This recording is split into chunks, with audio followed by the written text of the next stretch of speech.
रागाद्याक्षयमुपागता यस्य ब्रह्मा वा विष्णुर्वा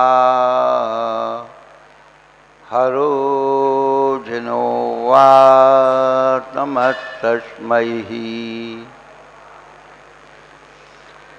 कल्पतरु चिन्ह सहित इच्छित फल प्रदाता श्री शीतलनाथ भगवान की जय।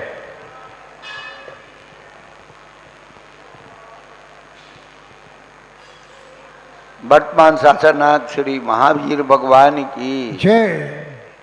गौमकेश्वर बाहुबली भगवान की जय। कल्तर भरतेश भगवान की जय। जन्मोद्वादासांगमयी जनमानी माता की जय। कुंद कुंदाचार्य भगवान की जय। बीसवीं सदी के प्रथमाचार्य चार चक्रवर्ती आचार्य श्री शांत सागर जी महाराज की जय। तत्डी पट्टाधीश आचार्य श्रोमणी गुरुवर श्री धर्म सागर जी महाराज की जय। मम शिक्षा गुरु ज्ञान श्रोमणी आचार्य कल्पति सागर जी महाराज की जय। तीन कमनो कर्मराज की जय। बोले परम बुद्ध प्रकाशन वाले के गुरु श्री अमित सागर जी महाराज की, समस्त मुनि संघ की।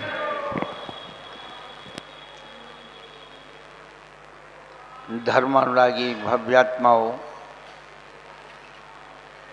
अब पर्युषण पर्व के 3 दिन शेष रहे हैं और 3 दिन में भी ये समझो बीच के 2 दिन हैं। आज का दिन निकल जाएगा और आखिरी दिन अपने आप आ जाएगा। बीच के 2 ही दिन बचे हैं। अपने आप से पूछिए, अपने आप से प्रश्न करिए कि आखिर हमने इन दिनों में अपने लिए क्या किया है।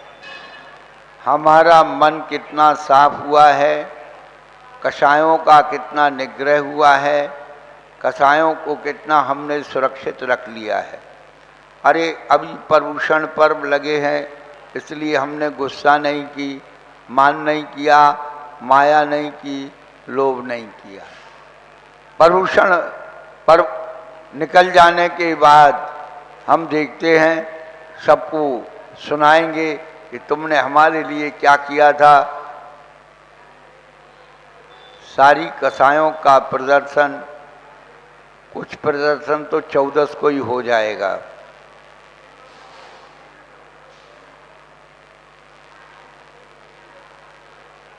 इसलिए पर्युषण पर्व के बाद क्षमा वाणी आती है। क्षमा धर्म से शुरू हुआ, उत्तम क्षमा धर्म से शुरू हुआ और आखिरी में क्षमा वाणी आ गई कि हाँ, वास्तव में हमारे अंदर से कसाएं निकल गईं। कहने का तात्पर्य है कि कसायों के स्वरूप बदल रहे हैं, रूपक बदल रहे हैं,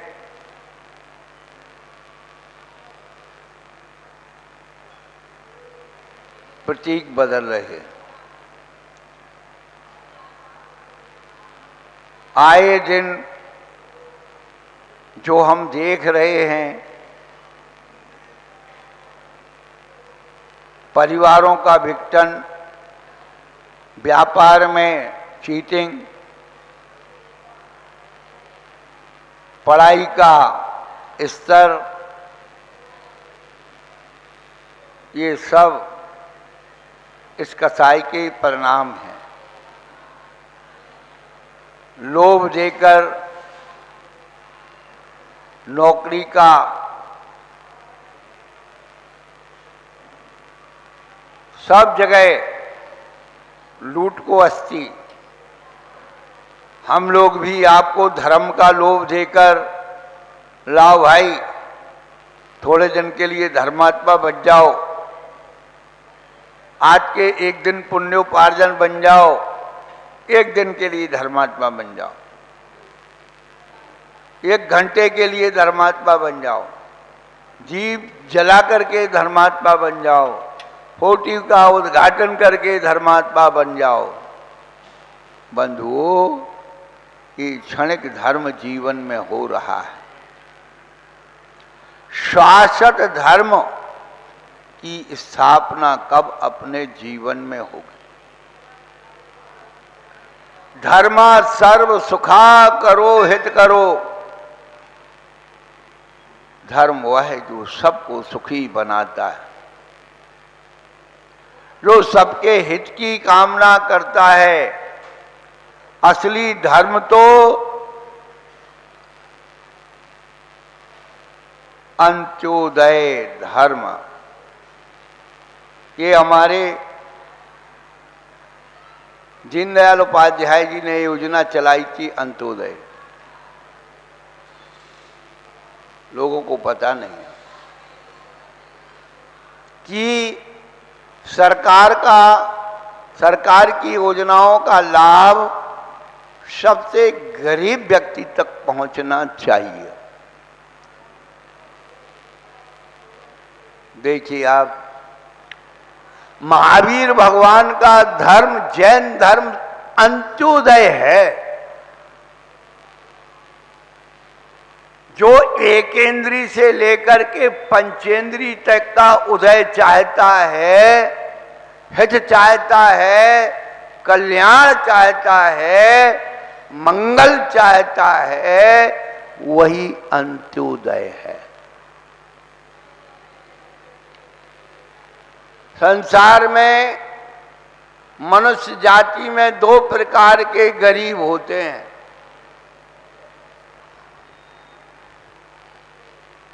एक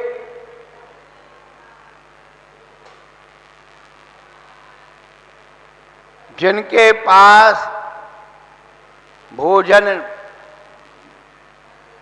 या वस्त्र, मकान आदि नहीं है, वो गरीब कहलाते हैं। इस गरीबी को तो दूर किया जा सकता है। कई ऐसे देश हैं जहां कोई गरीब नहीं है। सरकार ने रहने के लिए मकान दिया है, खाने के लिए भोजन दिया है और बीमारियों के लिए चिकित्सा दी है। अब किस बात के गरीब हैं भाई? लेकिन बंधुओं, जो मानसिक गरीब हैं, उनकी गरीबी कभी दूर नहीं की जा सकती।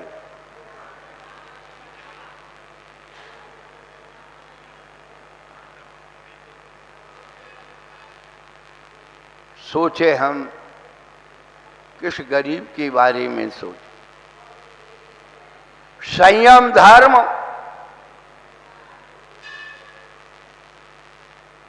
अंत्योदय योजना है। पंचेंद्री मन बस करो, काय छहो प्रतिपाल।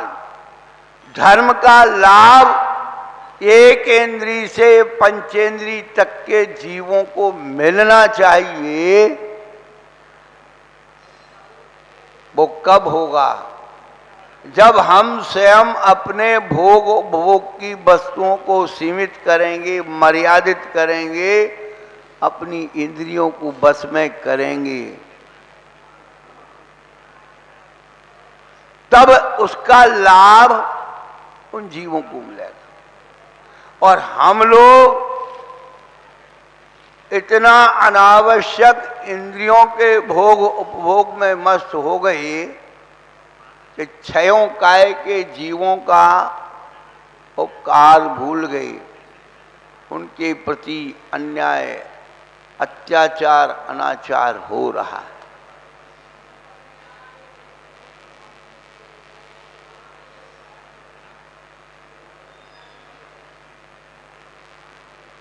बिना ब्रेक की गाड़ी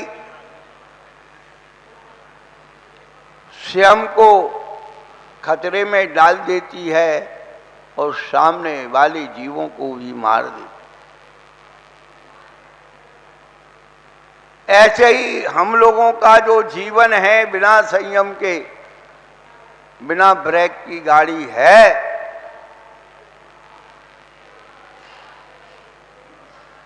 संयम का ब्रेक अभी भी लगवा लीजिए। सामने वाले जीव बचे ना बचे, आपकी तो सुरक्षा होगी ही होगी।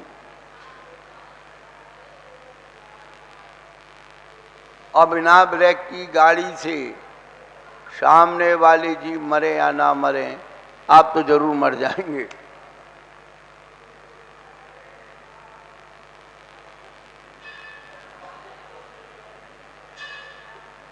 हम लोग बचपन से 55 आ गया। 10 धर्म की पूजा साल में 3 बार कर ली।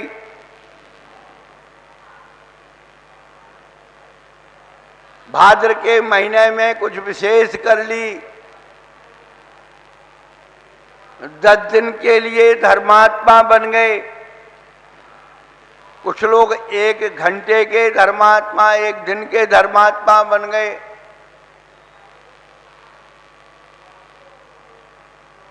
बंधुओं,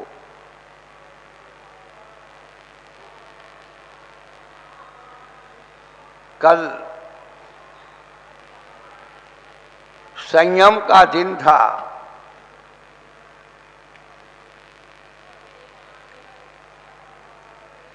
संयम का मतलब है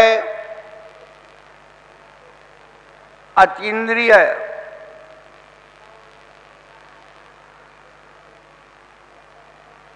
आनंद की प्राप्ति। हम लोगों ने इंद्रियों का आनंद तो बहुत लिया। कभी इंद्रियों के विषयों को रख करके, अगला रख करके, छोड़ करके कभी अनुभव किया अपने आप। पंचेंद्रिय मन बस करो।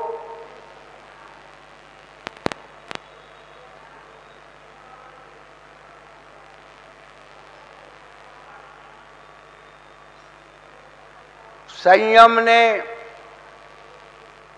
इंद्रियों को साध लिया, पर तब की जरूरत क्यों पड़ गई?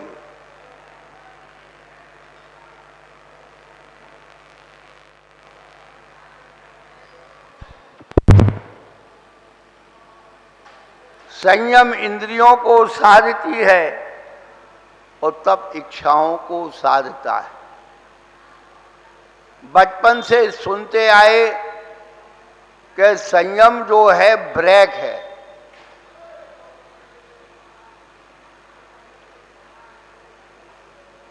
और तब क्या है? स्पीड ब्रेकर है।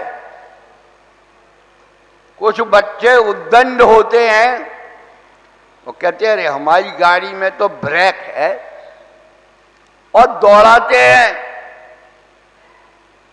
मोटरसाइकिल, 4 व्हीलर, और धम धम धम धम धम, कुछ नहीं दिखता है। तो सरकार समझती थी कि भली इनके इस संयम का ब्रेक हो, लेकिन इच्छाओं पर लगाम नहीं है। तो उन्होंने स्पीड ब्रेकर डाल दिए कि बेटा चलो, अब तुम ज्यादा चलोगे तो तुम्हारी गाड़ी एकदम। बैठ जी, आपको बड़ी जल्दी समझ में आ गई, बड़े ऐसे मूड हिला रहे हैं। बहुत अच्छी, जैसे कोई मिठाई खाने के बाद मूड हिलाता है, वाह कितनी बढ़िया है।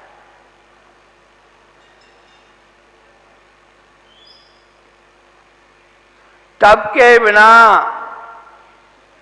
संयम अधूरा है। बड़ा विचित्र गणित है इस धर्म का। बताएं आपको, कल झगड़ा हो गया। कल बहुत झगड़ा हुआ, तुम्हें पता नहीं है? अरे इतना झगड़ा हुआ और तुम्हें पता ही नहीं लगा? कल झगड़ा हुआ, पुलिस आ गई। पता नहीं। ओ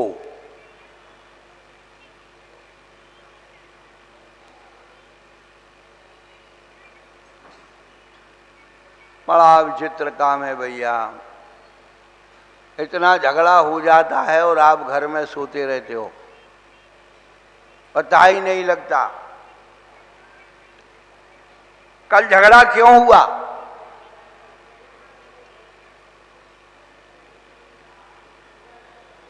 कल इंद्रियों ने आत्मा के साथ बगावत कर दी।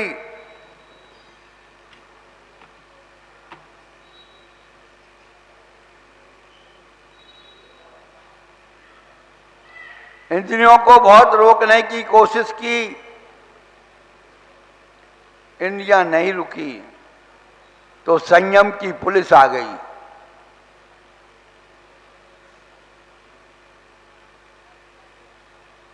वैद्य जी सोच रहे थे अभी तो हमने देखा नहीं, कुछ नहीं हुआ, कोई शोरगुल नहीं हुआ, कैसे झगड़ा हो गया।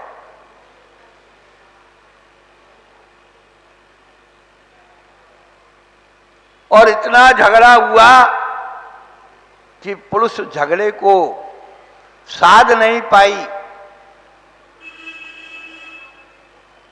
तो आज मिलिट्री आ गई।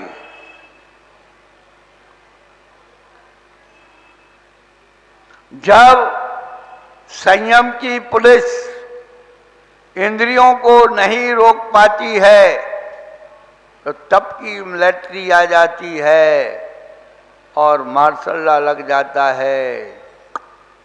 टक सोच लीजिए, जो इंद्रियां उद्दंडता कर रही थी, अनशन, चलो बैठो बेटा, लॉक में बाजार में से कुछ नहीं मिल सकता है, बंद हो जाओ, निकले जरा सा भी कि कुट। जब देखते हैं कि झगड़े में थोड़ा सा वो आ रहा है ना, कमी आ रही है, तो फिर धीरे धीरे क्या छूट देते हैं कि बाजार से सामान लाओ। अनशन के बाद उन्नोदर्य, ये सारे तप के नियम हैं, मिलिट्री शासन के नियम हैं। हम बाहर झगड़ा ढूंढ रहे हैं, अपने अंदर झगड़ा पड़ा हुआ है। अपने अंदर का झगड़ा कब मिटेगा? झगड़ा क्यों है? केवल परद्रव्यों के कारण झगड़ा है। आत्मा परद्रव्यों को अपना मानती है,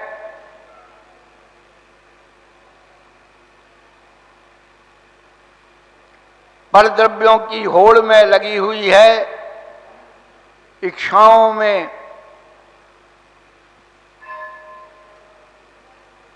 दौड़ रहा। बंद हो।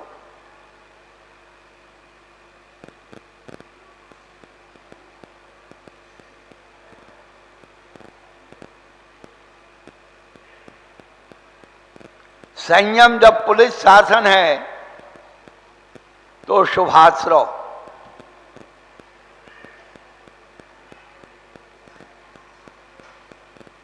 और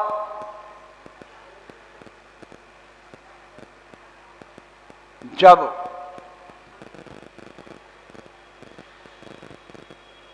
पुलिस क्या करती है? दंगाइयों को रोकती है, डराती है, धमकाती है, लेकिन सज्जनों की सहायता करती है, अच्छे लोगों को आने जाने देती है। लेकिन मिलिट्री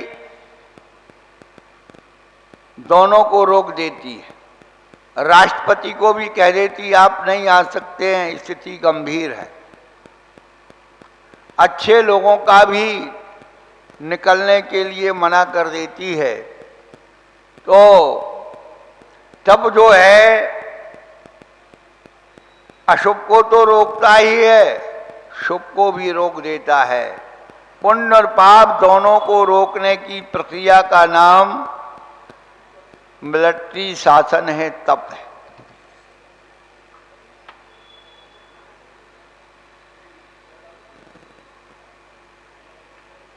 संबर निर्जरा, तपसा निर्जरा चे, तप से संबर भी होता, निर्जरा भी होती।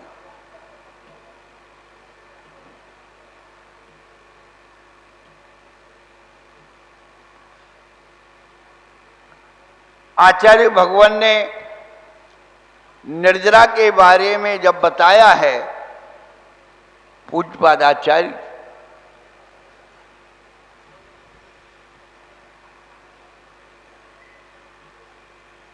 निर्जरा भावना में लिखते हैं, निर्जरा दो प्रकार की, अकुशलानुमूला और कुशलानुमूला।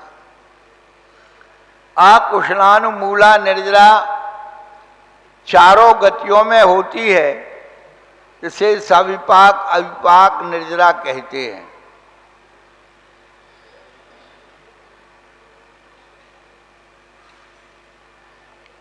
कोई भी कर सकता है, लेकिन कुशलानुमूला निर्जरा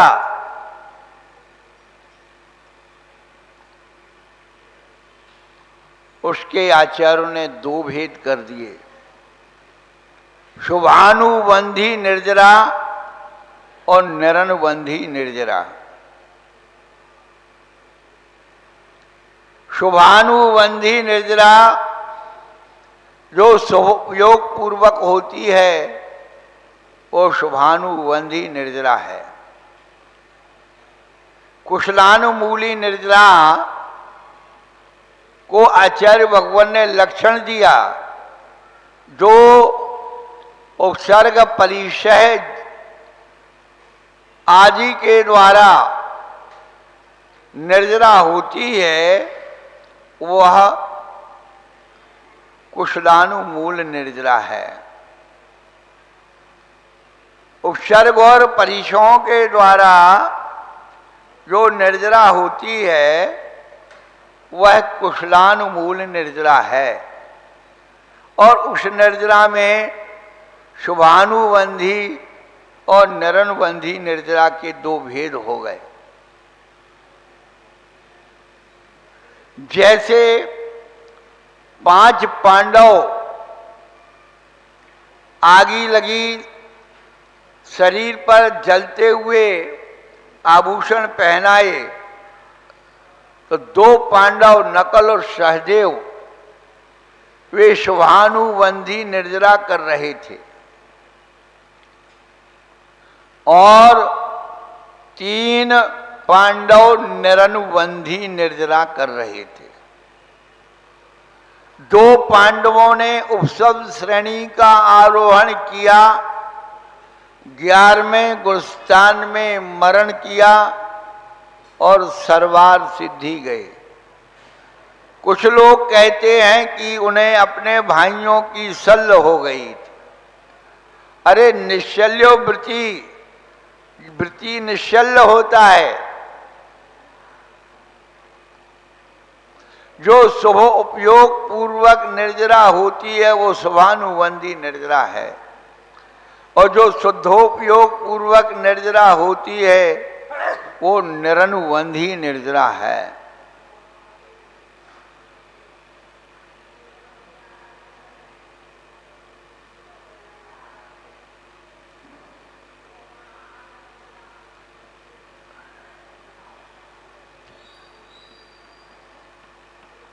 आज उत्तम तप धर्म का दिन है, और 16 कारण भावनाओं में शक्ति तत्त्याग, शक्ति तत्तप धर्म का दिन आता है।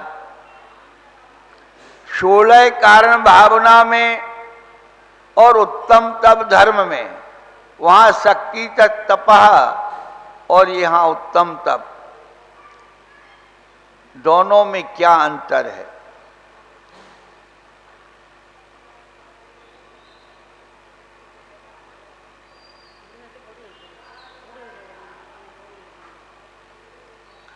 दुख को सहन करने की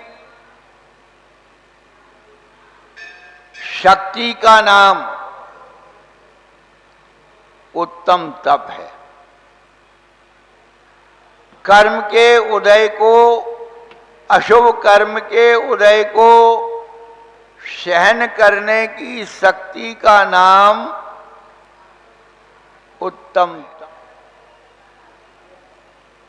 और दुख की शक्ति को, क्या, दुख की शक्ति को चैलेंज करने की शक्ति का नाम शक्ति तप है।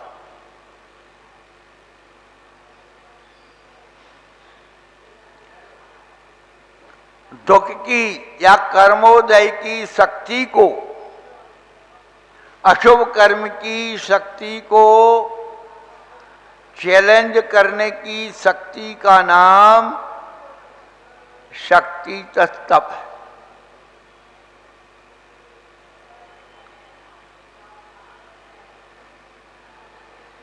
वहां व्यक्ति चैलेंज करता है कर्मोदय को, अशाता कर्म को, देखे तेरे अंदर कितनी ताकत है।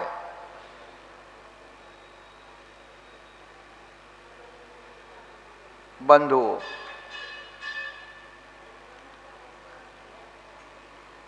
तप क्या है? वासनाओं से मुक्त होने का नाम तप है। इच्छाओं से छूटने का नाम तप है।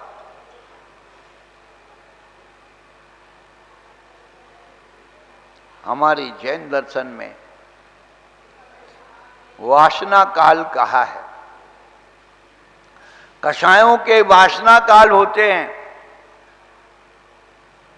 और वासना क्या है? विकारों को भोगने की प्रक्रिया का संकल्प, विकारों को भोगने की जो संकल्पता है उसका नाम वासना है। विकार से बंद नहीं होता है, विकार पर्याय है, गुण विकारा पर्याय। उदय से कभी बंद नहीं होता है, लेकिन उदय में आप छेड़छाड़ करेंगे तो बंद होगा। अकेला उदय बंद का कारण नहीं है, क्योंकि कर्म के फल को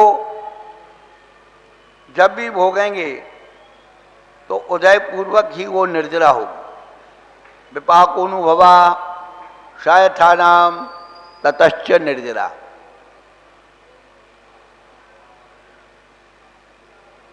शुभानुबंधी निर्जरा क्या काम करती है? सत्तागत कर्म के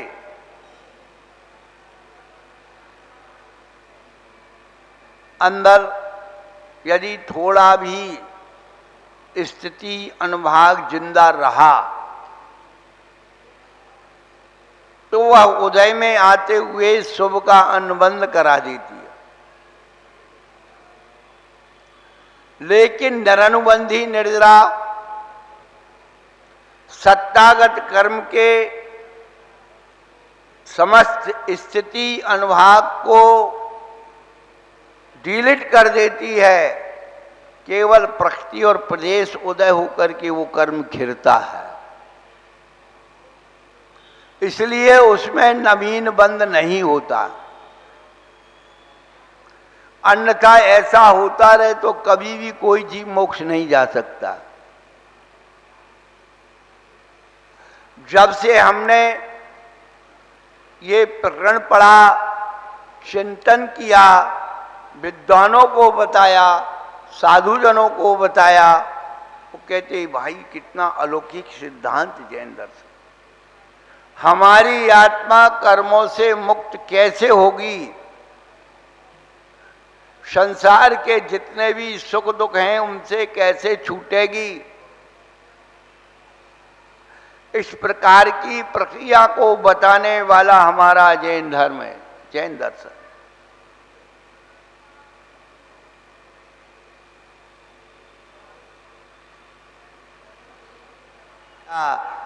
तुझे यदि भोजन पान की इच्छा है तो परिग्रह है,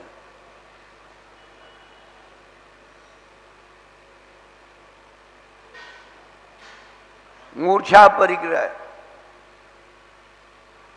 तत्वार सूत्र में आया है और 4 संज्ञाओं में परिग्रह संज्ञा है। लोभ कसाय को परिग्रह कहा है जो 10वें गुण स्थान तक चलती है।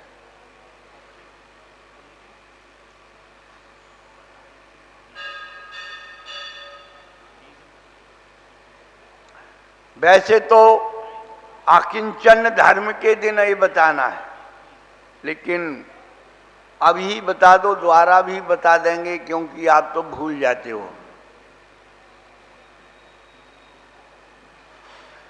चाह गई चिंता मिटी मनुआ बेपरवाह, और जिनको कछु न चाहिए बेसाहन के सा।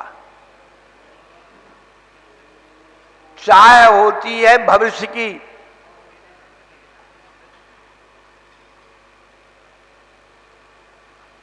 चिंता होती है वर्तमान की,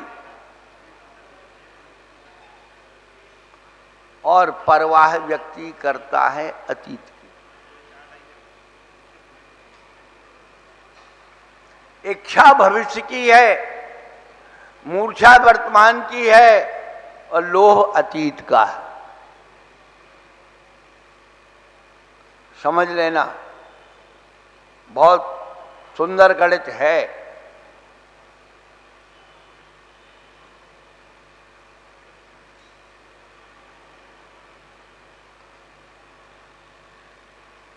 हम किसी भी वस्तु की इच्छा करते हैं, हमें ये मिल जाए, हमें ये मिल जाए, हमें ये मिल जाए, ये भविष्य।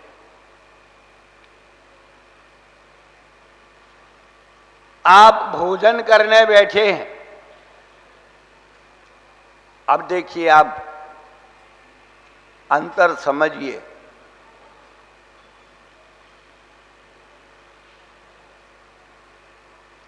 सब्जी थोड़ी अच्छी बनी,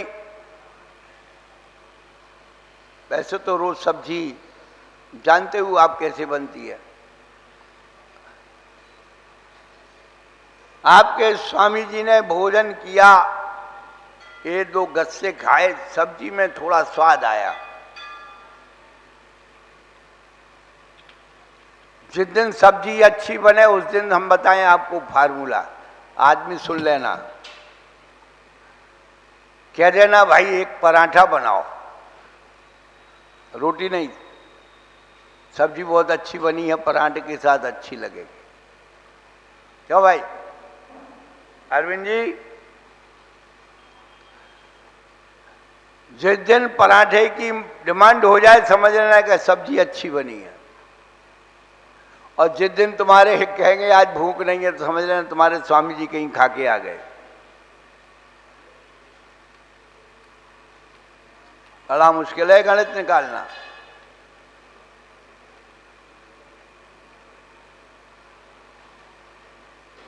वैद्य जी का बिहार हो गया क्या? अच्छा, क्लिनिक से फोन आ गया, नाभि कमल खिल गया।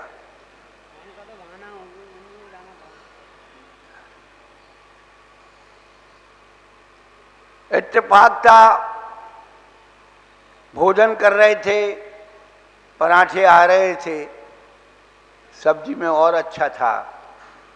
उन्होंने कहा यार पूड़ी बनाओ।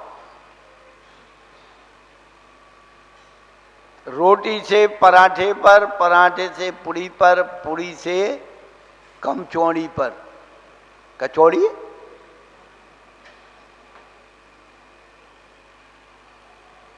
ये इच्छा कहलाती है।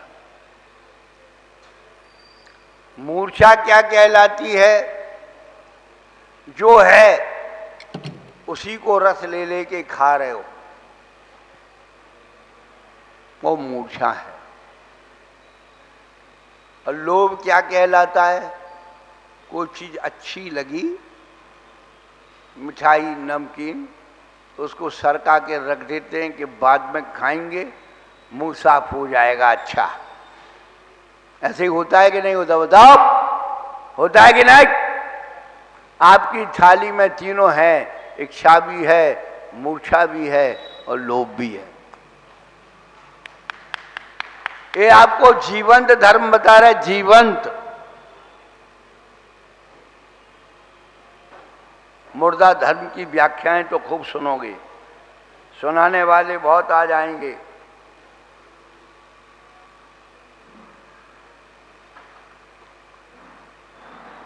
परंतु करना क्या है? जब भी इच्छा जगे उसे मन को संबोधित करना कि आज तुझे कम से कम ये रूखा सूखा भी भोजन मिल रहा है।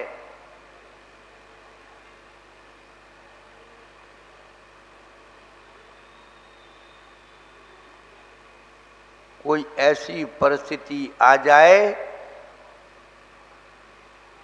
तुझे ये भी ना मिलेगा तो क्या करेगा? बस यहीं से तप शुरू हो गया।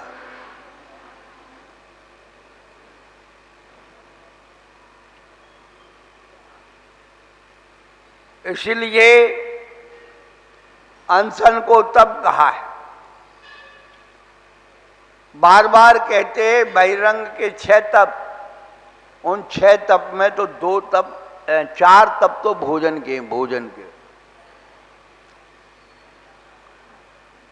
हमारे जीवन में उपवास का अभ्यास होना चाहिए। उत्तम उपवास कौन सा है? जिसके उपयोग से भूख और भोजन दोनों खो जाते हैं। उपयोग से, योग में तो है ही नहीं, उपयोग में भी नहीं है। मान लो कल चतुर्दशी है और आपको चतुर्दशी का व्रत करना है, उपवास करना है। पत्नी को मालूम पड़ गई तो बड़े अच्छे से जमाती है, अरे कल उपवास करना है, आज अच्छे से खा लो।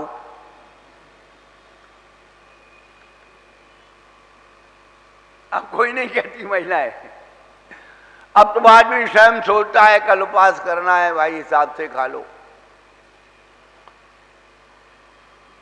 आने वाली अनंत चतुर्दशी,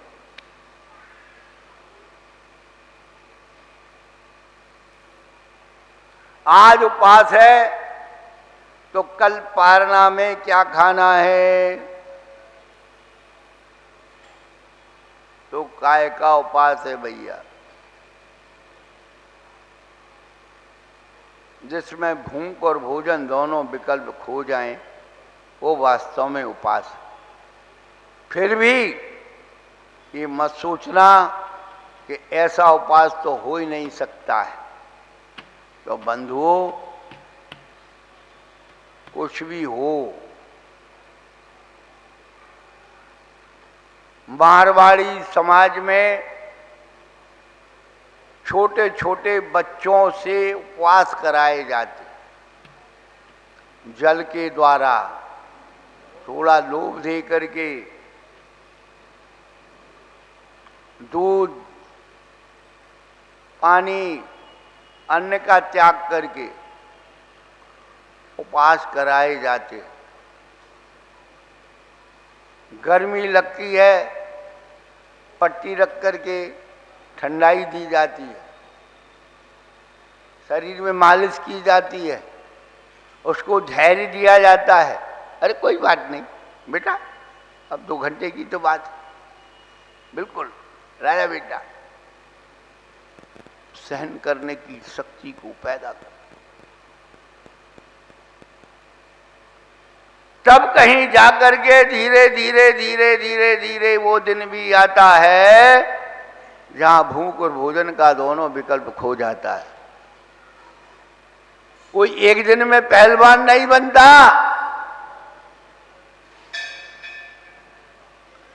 2-4 उठक बैठक लगाता है, हाथ पैर दुखते हैं, 2-4 दाव सीखता है, उनसे उठकनी पटकनी हो जाती है, हार जाता है। और धीरे धीरे अभ्यास बढ़ जाता है फिर वो बड़े बड़े पहलवानों को भी परास्त करना सीख जाता। ऐसे ही हम लोग ये कर्मों से लड़ने की प्रक्रिया अपने अंदर तप के द्वारा कर्मों से लड़ने की प्रक्रिया सीख लें।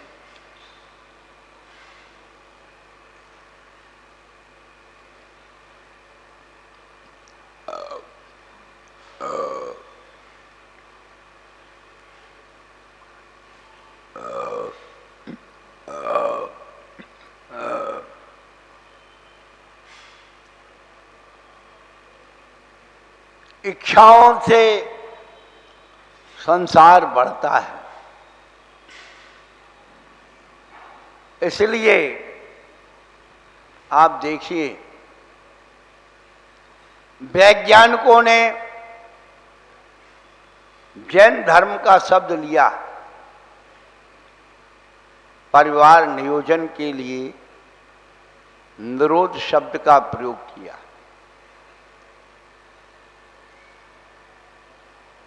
जिसमें आप इंद्रिय का सुख भी भोगते हैं और संतान का भी जन्म नहीं होता। इंद्रिय सुख भोगते हुए भी संतान का जन्म नहीं होता है, उस वैज्ञानिक पद्धति का नाम निरोध है। ठीक उसी प्रकार से आप भोजन करते हुए भी क्या संसार संतति को जन्म ना दें, उसी का नाम निरोध है। भोजन करते हुए भी कर्म का बंध ना हो, भोग भोगते हुए भी कर्म का बंध ना हो, उसी का नाम निरोध है।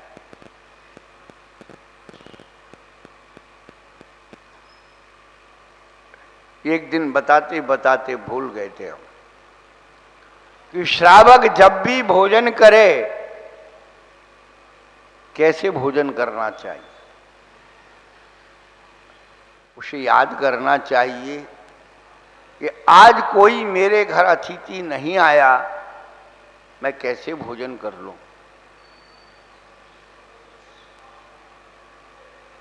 किसी अतिथि को याद करें।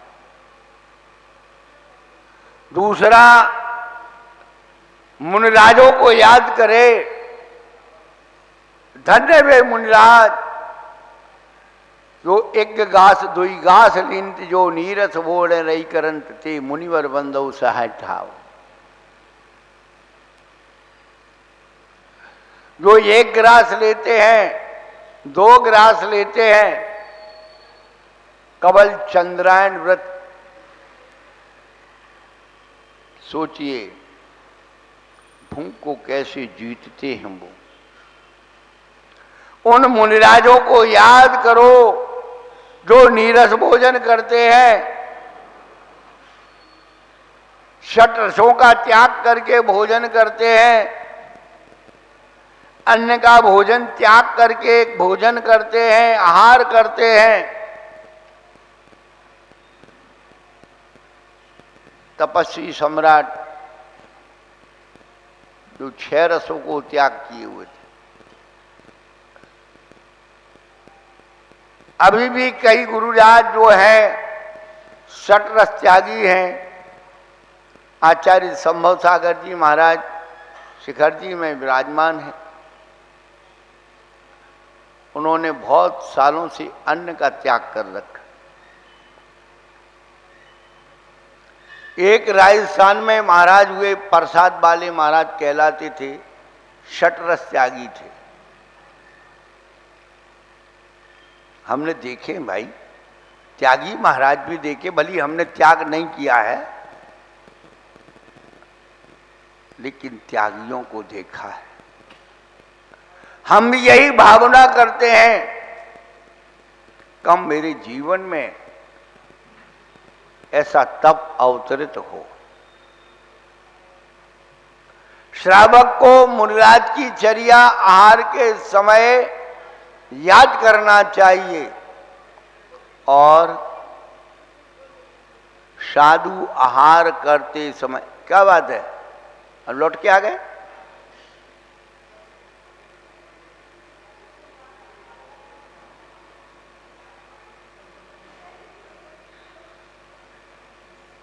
आप कैमरे की नजर में सीसीटीवी कैमरा लगा है, मुनिराज आहार करते करते क्या चिंतन करते हैं और क्या करना चाहिए। कभी भूल भाल करके तुम महाराज बन जाओ, माताजी बन जाओ, तो फार्मूला बता देते हैं भाई। कभी कभी जो है मिथ्या दृष्टि से सीधे मुनिराज बन जाते, श्रावक नहीं बनते, सीधे महाराज बन जाते, ये ध्यान रखना। तो श्रावक की भी बात बता दी कि भूल करके कभी श्रावक ही बन जाओ। अभी तो श्रावक नहीं, अभी गृहस्थ हो आप लोग। गृहस्थ और श्रावक में अंतर है। जो 4 संज्ञाओं के संस्कार से ग्रसित है उसे गृहस्थ कहते। घर में रहने वाले को गृहस्थ नहीं कहते, घर में तो हम भी रहेंगे, हम भी रहते। संज्ञाओं के संस्कारों से ग्रसित होने के कारण आप गृहस्थ कहलाते। आहार भय मैथुन परिग्रह, जब मर्जी आए खा लिया, जो मर्जी आए जोड़ लिया, जो मर्जी आए कर लिया, जो मर्जी आए कर लिया, वो सब गृहस्थ का काम। श्रावक क्या कहलाता है? जो 4 संज्ञाओं की सामग्री को सीमित कर लेता है, मर्यादित कर लेता है, वो श्रावक। और साधु कौन बनता है? जो 4 संज्ञाओं के संस्कार को तोड़ने का संकल्प ले लेता है, वो साधु होता है। कुछ बहुत बड़ा धर्म नहीं है भैया। आप खूब अच्छी तरह से विचार करके देख लेना। संज्ञाओं के कारण कसाय उत्पन्न होती है, कसाय से कर्म बंद होता है। बिल्कुल शॉर्टकट में बता दिया। जब भी हम लोग अपनी संज्ञाओं को कम कर देंगे, संज्ञाओं के संस्कार को तोड़ देंगे, कसाय प्रशांत हो जाएंगे और कर्म अपने आप आना रुक जाएंगे। हम लोग कसायों की, संज्ञाओं की पूर्ति में कसाय करते हैं और कसाय से कर्म बंद होता है। पूरे धर्म का सार आपको बता रहे हैं। जब हमने पूज्यपाद आचार्य की धर्म भावना का स्वरूप पढ़ा, उसमें यही बात लिखी है कि 5 पाप और 4 कसाय। लौट फिर करके वहीं आते। जो हमें छोड़ नहीं सकते, जो हमें छोड़ना चाहिए, वो तो जोड़ रहे हैं, और जो जोड़ना चाहिए वो छोड़ रहे हैं। सीधा सा गणित यदि अपने जीवन में आ जाए, अपने विचारों में आ जाए, कल्याण का मार्ग बहुत सस्ता है। ये 4 संज्ञाएं ही हमें संसार में बांधे हुए हैं। हमने तो ये देखा कि जितनी जब बड़ी बड़ी संज्ञाएं लोगों की हो गई, वे धर्म के ठेकेदार बन गए।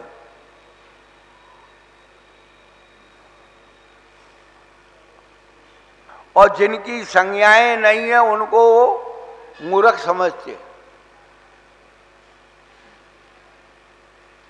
पहले इनके पास तो कोई योजना ही नहीं है।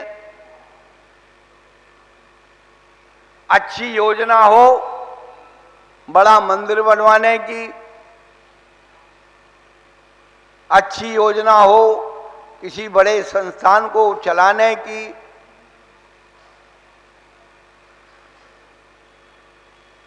बड़ी योजना हो तो फिर बड़े पदाधिकारी भी ढूंढे जाते हैं, पैसे वाले भी ढूंढे जाते हैं, बड़ी योजना में बिना पैसे के क्या होगा। जब वो पदाधिकारी बन जाते हैं तो वो सबको पधाते हैं। गेम होता ना, तो पधाने वाले को मेहनत करवाई जाती है, खूब मेहनत कराई जाती है, दौड़ाया जाता है। अब वो आराम से बैठे रहते पदाधिकारी। बंधुओं, जैन धर्म अनुभव का धर्म है। पदाधिकारी बनकर के धर्म नहीं किया जाता, धर्म नहीं कराया जाता कि पहले तो हमें पैसा दो, हम अपने हिसाब से लगाएंगे।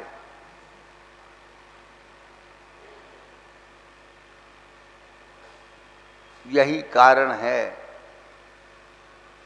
समाज में अहंकार अधिकार की लड़ाइयां बढ़ रही हैं।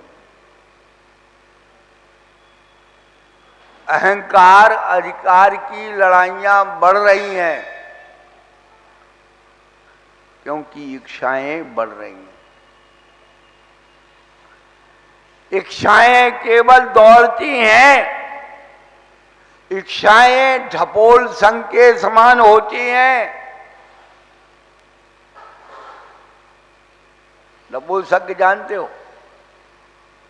नहीं जानते हो? तो क्या जानते हो तुम?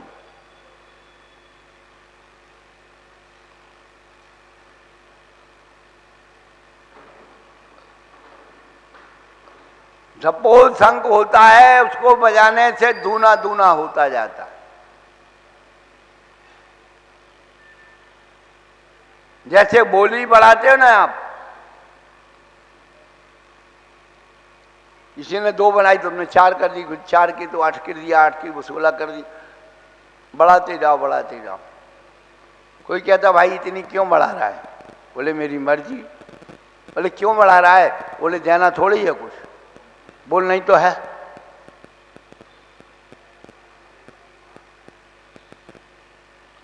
कुछ लोग बोली बढ़वाने के लिए चक्कर में रहते हैं, बोली लगा दो, कोई ऐसा मिल जाएगा फंसा दो।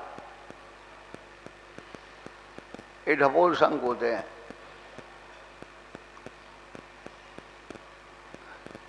पहले फुटपाथ पर कपड़े बेचने वाले घूमते थे और टुकड़ा लिया, हाँ इतने का बोली लगाओ, इतने का हाँ बोली लगाओ, तो उन्हीं का आदमी होता था, 1 2 3 करके उसको दे दी, उसने पैसा दे दिए सबके साथ।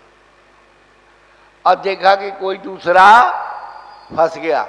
गांव के किसान बेचारे भोले वाले अनपढ़ लोग, फंस गया। 2 3 रेट पर वो उसको नाम तो बोली छोड़ दी, ले बेटा।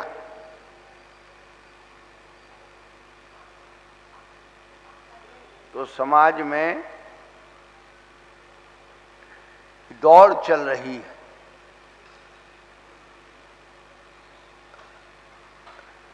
आपको हमको किसी को कुछ नहीं करना है, अपनी संज्ञाओं का संशोधन कर लो, आदत बुरी संभाल ले, बस हो गया भजन।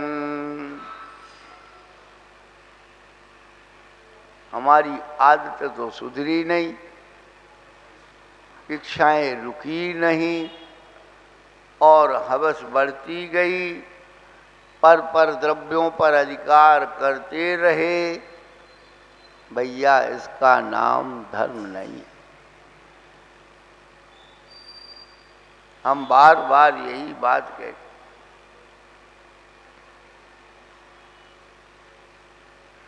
अनशन तब करो,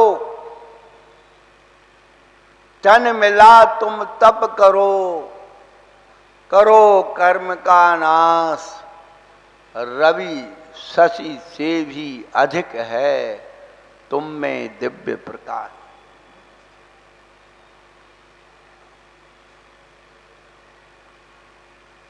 पूजन में भी आप पढ़ते हो,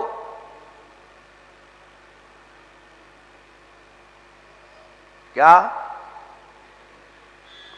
तप चाहे सुरराय,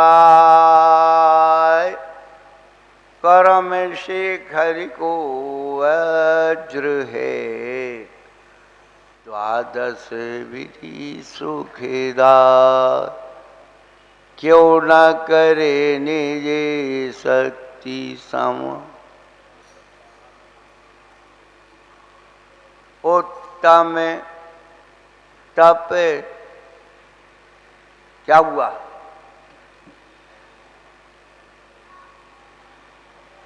उत्तम तप जग माही बखाना, कर्मशैल को वज्र समाना, बसो अनादि निगोधे मजारा, भूविकल त्रय पशुतन धारा, धारा मनुष्य तन शुक्ल, धारा मनुष्य तन महादुर्लभ, शुक्ल आयु निरोगिता, जैन वाणी तत्व ज्ञानी, भई विषय उपयोगिता।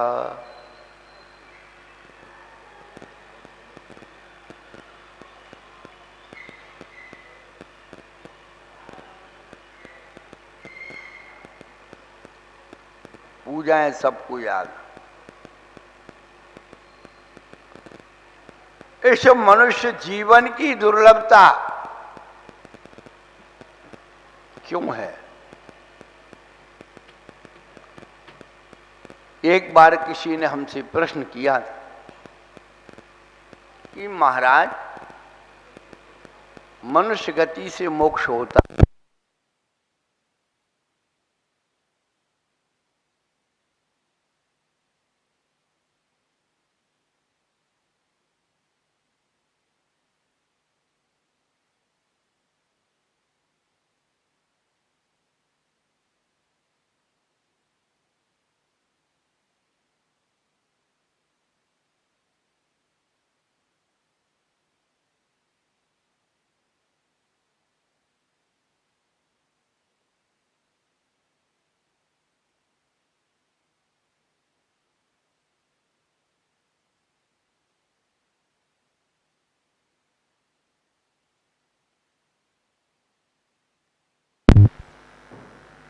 महाराज जी मनुष्य गति से मोक्ष होता है और महिला भी मनुष्य गति में आती है, तो महाराज इस महिला को मोक्ष क्यों नहीं होता?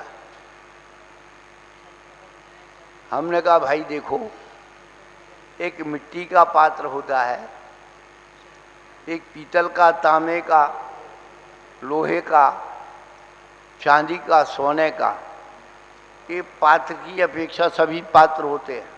आप किसी भी पात्र में पानी भर सकते हो, लेकिन सिंघनी का दूध स्वर्ण पात्र में ही लगता है, और किसी पात्र में यदि आप उस सिंघनी के दूध को लगाओ तो क्या होगा? पात्र ही फट जाता है। ऐसे ही मोक्ष जाने की पात्रता केवल मनुष्य शरीर में होती है।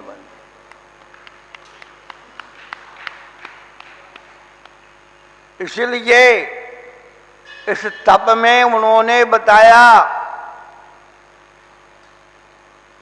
धारा मनुष्यन महादुर्लभ, शुक्ल आयु निरोगता, श्री जैन वाणी तत्व ज्ञानी, भई विषय उपयोग। वे जीव धन्य है जो विषय के साय को त्याग करके तप का आचरण करते हैं। कि नरभव अनुपम कनक घर पर मणिमयी कलशाधर। घर तो बहुत सुंदर बन गया भैया, सुंदर मिल गया, अब इस पर मणियों का कलश